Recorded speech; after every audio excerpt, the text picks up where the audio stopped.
Amis ludomaniaques, bonjour et bienvenue dans cette nouvelle vidéo. Aujourd'hui, je vais vous parler de Brasil Imperial, un jeu de Zé Mendes, illustré par Carlos Eduardo Justino, Vinicius Menezes et Tom Ventre, édité par Super Meeple pour 1 à 4 joueurs de 14 ans et plus, et des parties de 100 minutes environ.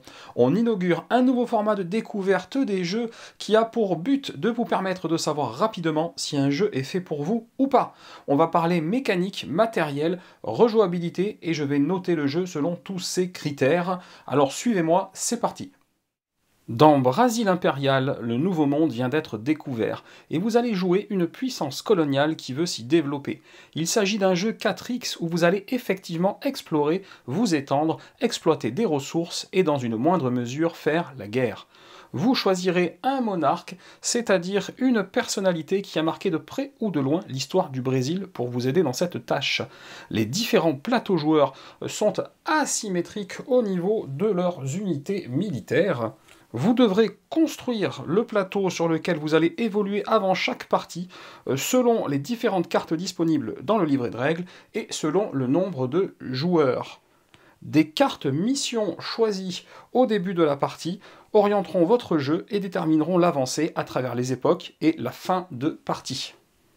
Sur le plateau joueur, vous allez retrouver vos unités militaires, également les produits venant du Nouveau Monde que vous allez pouvoir utiliser à votre avantage. Les palais que vous pourrez construire à chaque fois que vous terminerez une carte mission, et surtout l'ensemble des 7 actions disponibles lors de votre tour. Une aide précieuse sur les bâtiments existants se trouve également en haut de votre plateau joueur. Les joueurs jouent chaque à leur tour en réalisant une action, puis éventuellement un déplacement d'unité sur la carte avec un déplacement bonus si possible. Les actions s'activent en plaçant votre jeton sur l'arche correspondante, puis en le déplaçant le tour d'après sur la nouvelle action qui vous intéresse. Vous l'avez compris, on change donc toujours d'action d'un tour sur l'autre, sauf en cas de changement d'air, car en cas de changement d'air, vous changez également de jeton, et donc si vous le désirez, vous pouvez éventuellement refaire la même action 2 tours de suite à ce moment-là. L'action recruter va vous permettre de déployer une unité militaire sur le plateau dans une de vos villes et d'obtenir une carte combat. Je peux par exemple prendre cette unité, la mettre dans ma ville et piocher une carte combat que je garde secrètement à côté de moi. C'est ces unités que vous pourrez par la suite déplacer pour fonder de nouvelles villes, découvrir la région en retournant les tuiles exploration quand vous passez dessus, ce qui s'est passé là et là quand le joueur orange est passé par là, ou faire la guerre. En effet, quand une unité rencontre une unité, un bâtiment ou une ville ennemie, le combat s'engage immédiatement. Si j'avance ici avec le joueur orange, il y a un combat avec le bâtiment et l'unité ennemie bleue. La force de chacun est évaluée, des cartes combat peuvent être jouées, puis les perdants sont renvoyés sur le plateau de leur propriétaire. L'action tableau vous permet d'obtenir un tableau d'une des 3 couleurs disponibles en payant son coût. Les personnages ou les lieux qui y sont représentés vous seront d'une aide précieuse pendant la partie. Avec l'action construire, vous allez pouvoir rajouter un bâtiment parmi ceux disponibles du début de la partie jusqu'à l'ère en cours à votre empire.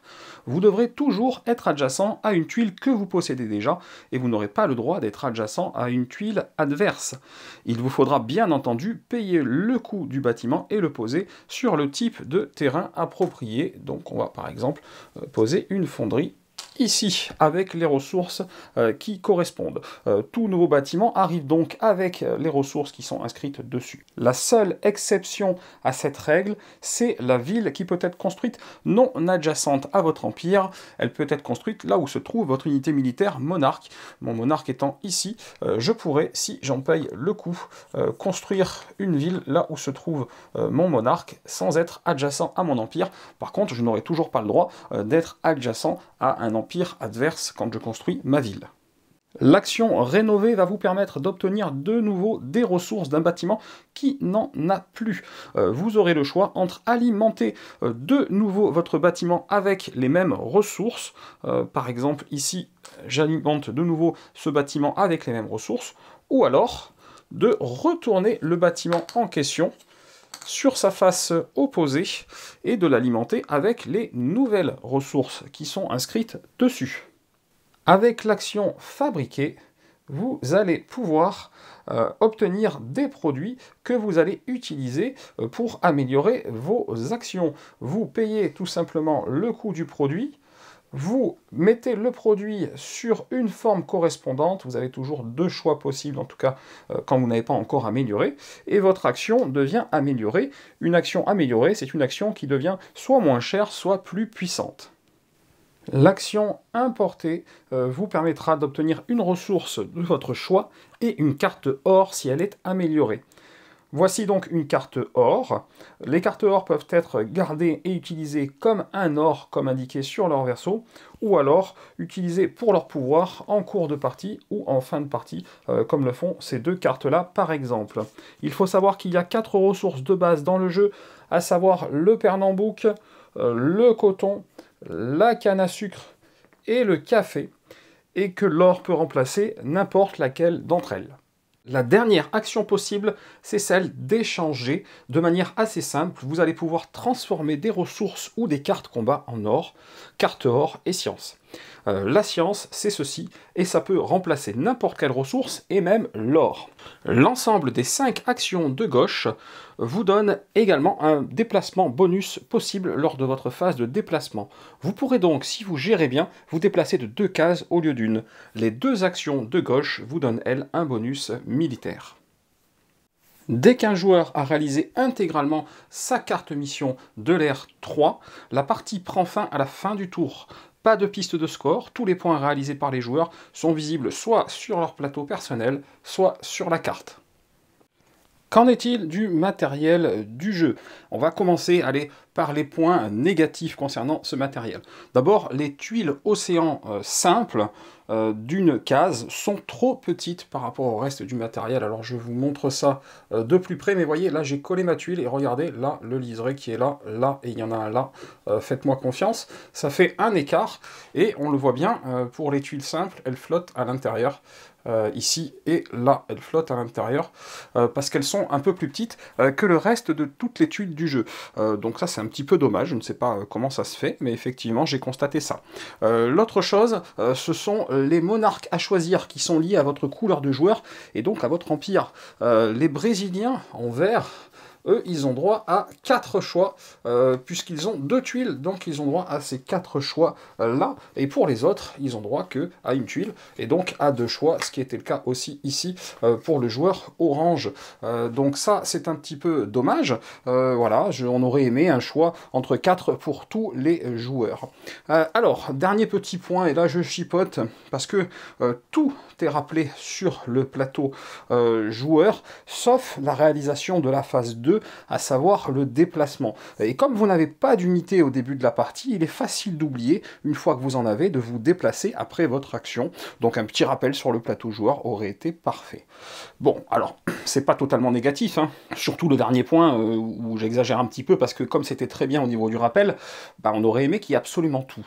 Et en termes de points positifs, alors moi j'aime beaucoup déjà le fait qu'en plus du livret de règles, il y ait un livret historique épais, avec beaucoup de choses à l'intérieur, qui vous explique comme ça toute l'histoire du Brésil et des personnages qui ont été choisis pour le jeu. Je trouve que ça nous plonge bien dans la thématique, tout comme d'ailleurs les illustrations du jeu et le graphisme qui de manière générale est extrêmement agréable et plaisant et nous plonge dans le thème. L'autre chose que j'ai apprécié, c'est le thermoformage que vous voyez ici et qui est très pratique pour ranger les tuiles et les ressources et qui permet donc un rangement et une mise en place rapide.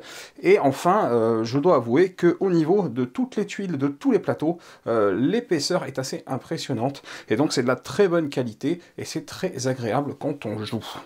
Donc, pour le matériel, j'ai choisi de donner pour Brasil une note de 8 sur 10. Concernant les mécaniques du jeu maintenant, alors le système de jeu, il n'est pas révolutionnaire, il faut le dire, mais il est rare d'avoir réellement des mécaniques nouvelles dans un jeu. On reconnaît aisément une grande influence sur Scythe et sur certains autres jeux qui ont du déplacement d'unités et de la conquête.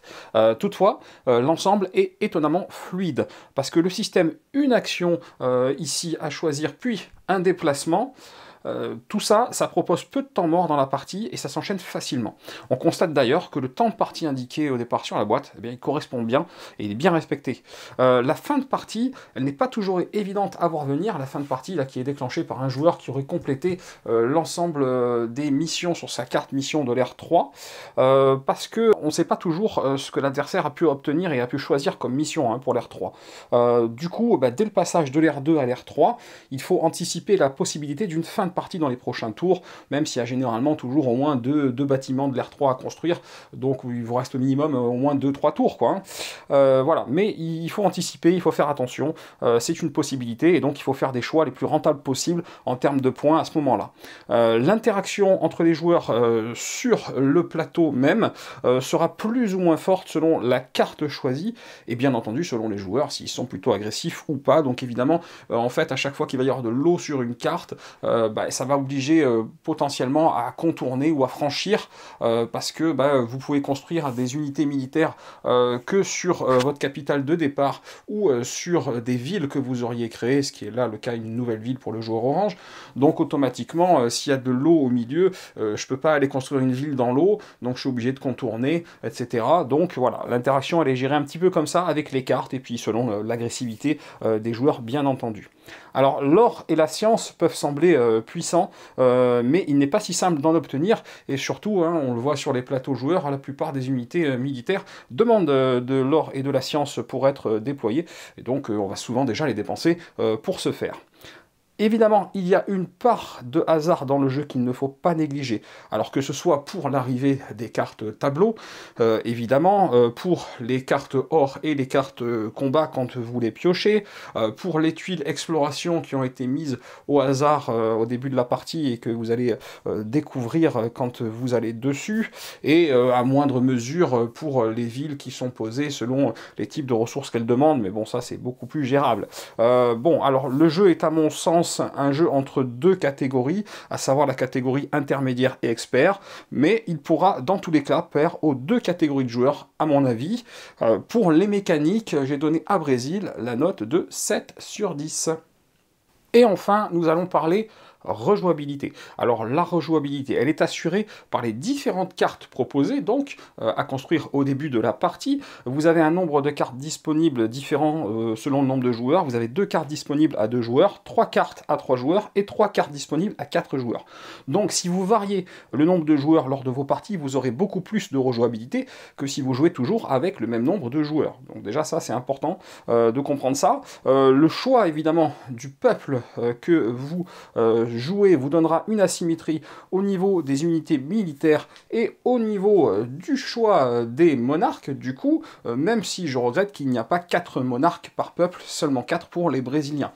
J'ai toutefois entendu parler d'une petite extension prévue, peut-être que cela corrigera ce problème. Alors bien entendu, les missions, les différentes missions de chaque ère que vous aurez pioché, puis choisi, vous orienteront de manière très différente d'une partie sur l'autre, et l'obtention de certains tableaux et de certaines cartes or pourront également beaucoup changer votre partie.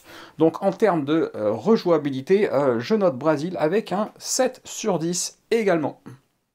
Cela nous fait donc une note de 7,33 sur 10 pour Brésil Impérial, qui s'en sort avec les honneurs. Peut-être que l'extension prévue pourra encore faire grimper sa note, mais nous verrons cela le moment venu. Voilà, comme d'habitude, si cette vidéo vous a plu, vous n'hésitez pas, vous mettez un petit pouce vers le haut, ça fait toujours plaisir, et puis vous cliquez là, en bas à gauche, pour vous abonner à la chaîne.